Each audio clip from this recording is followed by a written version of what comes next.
लोकांची सेवा करतोय आणि लोकांमध्ये अतिशय लोकप्रिय असलेला हा समाजसेवक त्याच्यावर निर्गुण हल्ला करून त्याचा निर्गुण खून करण्यात आला।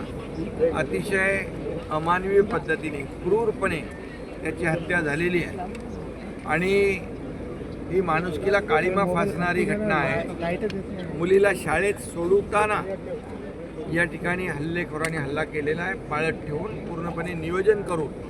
हा नियोजित कटाचा भाग आहे आणि यामध्ये पूर्णपणे प्लॅनिंग करून या सामाजिक कार्यकर्त्याला मंगेशला मारलेला आहे। त्याच्या परिवारच्या भावना अतिशय तीव्र आहेत, इथल्या जनतेच्या भावना देखील अतिशय तीव्र आहेत आणि म्हणून जे कोणी याच्यामध्ये आरोपी आहेत हे सर्व आरोपी यांना ही केस फास्ट ट्रॅकवर घेऊन विशेष सरकारी वकील देऊन मोका अंतर्गत कारवाई करून या सर्व आरोपींना फाशीची शिक्षा झाली पाहिजे अशा प्रकारची त्यांची भावना आहे। नक्कीच अशा प्रकारची वृत्ती ठेचून काढली पाहिजे।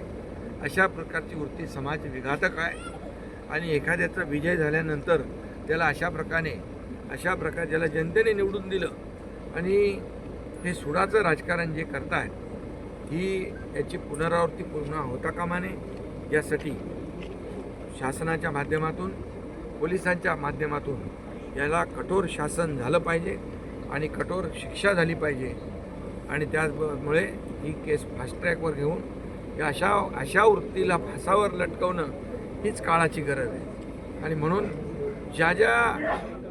जे लोकांचा याच्याशी या गुन्ह्याशी संबंध असेल या सर्व गुन्हेगारांना पोलीस शोधून काढतील आणि त्यांना फासावर लटकवण्याचं काम देखील या ठिकाणी न्यायालयामध्ये तशा प्रकारची केस हे करून या परिवाराला आणि या समाजसेवकाला न्याय देण्याचं काम न्यायदेवता करेल। सर, अशा प्रकरणामध्ये राष्ट्रवादीच्या नेत्यांचंच नाव महाराष्ट्रामध्ये पुढे येते।